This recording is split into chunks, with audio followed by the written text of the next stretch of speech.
Bangladesh Pakistan test সিরিজের প্রথম দিনটা কেমন কাটলো? বাংলাদেশ কিছুটা এগিয়ে থেকে শুরু করেও দিন শেষে তারা কি কিছুটা ব্যাকফুটে চলে গেল? চলুন সেটা নিয়ে আজকের এই ভিডিওতে আলোচনা করা যাক। দেখুন, ম্যাচ শুরুর আগের দিন সারা রাত বৃষ্টি হওয়ার কারণে গতকাল নির্ধারিত সময় ম্যাচটা শুরু করা যায়নি। দেখলাম পিচ আর আউটফিল্ড শুকাতে মাঠকর্মীদের বেশ কসরত করতে হচ্ছিল। সেই কারণে ম্যাচের ফার্স্ট সেশনটা এক প্রকার বিনা খেলাতেই শেষ হয়ে গেল। ইভেন টসটাই গিয়ে হলো সেকেন্ড সেশনে। তো সেখানে যথারীতি বাংলাদেশ ক্যাপ্টেন শান্ত টস জিতে বোলিংয়ের ডিসিশন নিলেন। আমি বলবো একদম কারেক্ট ডিসিশনই তিনি নিয়েছেন, কারণ ম্যাচের আগের দিন তো আর কি বৃষ্টির কারণে পিচ তো পুরোপুরি কভার আপ করা ছিল। তো সেই কারণে ময়েশ্চার জমে যাওয়ার কথা।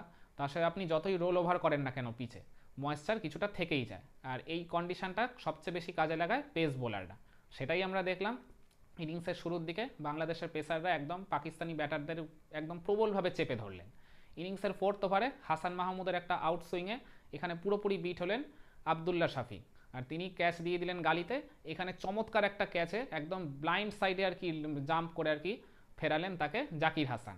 একটা অনবদ্য ক্যাচ ছিল। তো আর কি প্রথম ব্রেক থ্রুটা দিলেন এদিন হাসান মাহমুদ। তারপর শান মাসুদ এলেন ক্যাপ্টেন, তিনি একটা বেশ ভালো আর কি স্টার্ট পেলেন, একটা বাউন্ডারিও মেরেছিলেন। তারপর একটা শরীফুলের ইনকামিং ডেলিভারিতে তিনি আউট হয়ে গেলেন। যদিও সেই আউটটা নিয়ে কিছুটা আর কি বিতর্ক রয়েছে। আমরা দেখলাম আর কি যখন আমরা মানে আউটের ডিসিশনটা রিভার্স হয়ে যখন আর কি সেটা বাংলাদেশের পক্ষে গেল, সেখানে আর কি ওই আর কি শান মাসুদকে বেশ অসন্তুষ্টি দেখাচ্ছিল। ইভেন যখন আমরা আর কি রিপ্লেতেও দেখছিলাম তখন আর কি সেখানে কিছুটা ডাউট ছিল যে বল কি আগে ব্যাটে লাগছে নাকি প্যাডে লাগছে। তো যাই হোক, সেই মানে 50-50 কলটা আর কি বাংলাদেশের ফেভারেই গেছে। এখানে কিছুটা বাংলাদেশকে লাকি বলতে হবে। তো এখানে আর কি দ্রুতই ফিরে গেলেন এই পাকিস্তান ক্যাপ্টেন শান মাসুদ। এরপর ক্রিজে এলেন পাকিস্তানের সবচেয়ে সফল ব্যাটার আর নির্ভরযোগ্য ব্যাটার বাবর আজম। বাবর আজম ফার্স্ট বলটা ফেস করলেন। তারপর তিনি কিছু বুঝে ওঠার আগেই একটা আর কি খুবই আর কি পুয়োর একটা ডেলিভারিতে আর কি বলতে গেলে ওটা এক প্রকার টেস্টিং ডেলিভারি। তিনি আর কি মানে নিজেও হয়তো বুঝতে পারেননি যে ওটা ওরকম খোঁচা লেগে যাবে, বা ওটা আর কি লিটন দাস মানে বাংলাদেশের উইকেট কিপার ওইভাবে আর কি তার বাঁ সাইডে জাম্প করে একটা ফিনিক্স পাখির মতো ক্যাচটা আর কি পিক করে নেবেন। তো এখানে একটা অনবদ্য আর কি একটা চমৎকার ক্যাচ নিয়েছেন বাংলাদেশের উইকেট কিপার লিটন দাস। তাকেও ফেরালেন হচ্ছে শরীফুল ইসলাম, যে শরীফুল গত 2-3 দিন আগেই বলেছিলেন যে বাবর আজমকে মানে আউট করাটা তার একটা স্বপ্ন। যাই হোক, তার সেই স্বপ্ন পূরণ হলো। পাকিস্তান বাবর আজমকে হারিয়ে প্রবল চাপে পড়ে গেল, তারা হয়ে গেল 16 রানে 3 উইকেট। এইবার ক্রিজে এলেন সৌদ সাকিল, আর সাইম আয়ুব তো ক্রিজে আগে থেকেই ছিলেন। তাদের দুজনের মধ্যে এবার হয়ে গেল একটা 98 রানের অনবদ্য কামব্যাক পার্টনারশিপ। তো আমরা দেখলাম যখন আর কি বাংলাদেশের পেস বোলাররা ইনিংসের শুরুর দিকে যখন পাকিস্তানি ব্যাটারদেরকে চেপে ধরেছিলেন, ইভেন তাদেরকে আর কি ফিরিয়েও দিয়েছিলেন, এক প্রকার ধসিত নেমে গেছিল 16 রানে 3 উইকেট, মানে টেস্ট ম্যাচে এটা এক প্রকার আর কি বলতে গেলে ডিজাস্টারই। তো সেখান থেকে যদি 50 রানের মধ্যে আরও একটা উইকেট যদি ফেলে দেওয়া যেত, তাহলে আমি মনে করি পাকিস্তান 200 রানও হয়তো 150-200 রানের মধ্যেই হয়তো গুটিয়ে দেওয়া যেত। তো যাই হোক, এইখানে আর কি দেখলাম ইনিংসের 14 নম্বর ওভারে ক্যাপ্টেন আনলেন হচ্ছে মেহেদি হাসান মিরাজকে। আর ওই ওভারটাই আমি মনে করি যে পাকিস্তানের ব্যাটারদের কিছুটা কনফিডেন্স আর কি এনে দিয়েছে।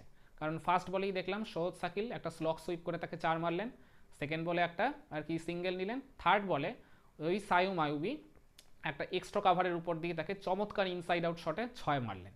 ওই আর কি 3 বল থেকে চলে এলো 11, ওই ওভারটা থেকেই মানে ইভেন এলো 11 রান। ওই রানটাই মানে ওই ওভারটাই আমি মনে করি যে পাকিস্তানি ব্যাটারদের অনেকটা কনফিডেন্স গ্রো করে দিয়েছে।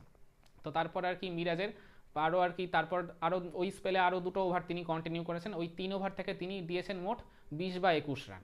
তো এই আর কি 20-21 রান যে লিক হলো, এইটাই আর কি ব্যাটসম্যানদের আমি মনে করি যে কিছুটা আর কি সেট হওয়ার বা তাদের কনফিডেন্স গ্রো করার চান্স করে দিয়েছে।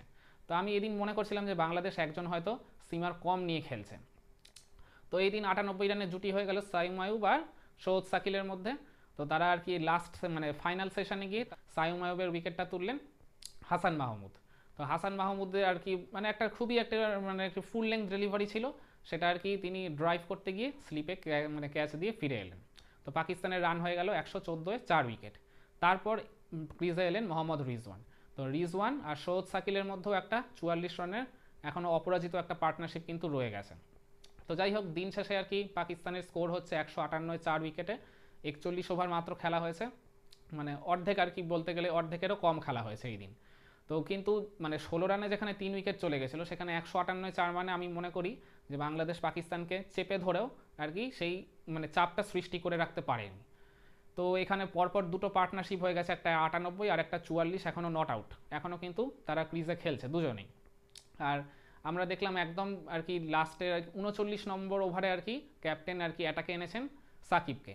জানি না সাকিবকে এদিন এত বিলম্ব করে অ্যাটাকে আনার কি দরকার ছিল। সাকিবের যখন আর কি অভিজ্ঞতা আছে, সাকিব যখন যে কোনো কন্ডিশনে আর কি যে কোনো পিচে বল করতে জানে, তখন আমি মনে করি সাকিবকে আরও কিছুদিন মানে কিছু ওভার আগেই আর কি অ্যাটাকে আনাটা উচিত ছিল, মিরাজকে ওই 4 ওভার না দিয়ে। তো হোয়াট এভার ইট ইস, যখন হয়ে গেছে তখন তো আর এটা নিয়ে কিছু বলার নেই বা করার নেই।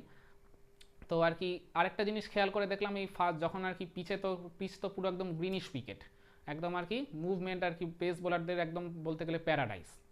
তো সেইখানে আমি এখন দেখছি যে মানে স্পিনারদের জন্য তেমন কিছুই নেই, কোনো টার্ন নেই, কোনো আর কি কিছুই নেই, কোনো গ্রিপ নেই, কিছুই হচ্ছে না সেই রকম। তো মানে মনে হয় যে থার্ড বা ফোর্থ দিন যখন যদি একটু উইকেট কিছুটা ভাঙে, যদি একটু উইকেট কিছুটা ড্রাই হয়, তখনই হয়তো গিয়ে স্পিনাররা একটুখানি কার্যকরী তা রাখতে পারবে। তো আমি মনে করি যে আর কি মানে আগামী মানে আজকে যখন সকালে খেলা শুরু হবে, তখন আর কি মানে বাংলাদেশের প্রথম টার্গেটটাই থাকবে হচ্ছে এই সৌদ সাকিল আর রিজওয়ানের জুটিটাকে যত দ্রুত সম্ভব ব্রেক করা। ইভেন এই দুজন ব্যাটারকে যত তাড়াতাড়ি তারা প্যাভিলিয়নে ফেরাতে পারবে, মানে পাকিস্তানকে তত কম রানের মধ্যে কিন্তু আটকে রাখা যাবে। এরপরেও কিন্তু একজন প্রপার ব্যাটসম্যান আছে আগা সালমান, তাকেও কিন্তু ফেরানোটা ইম্পর্টেন্ট।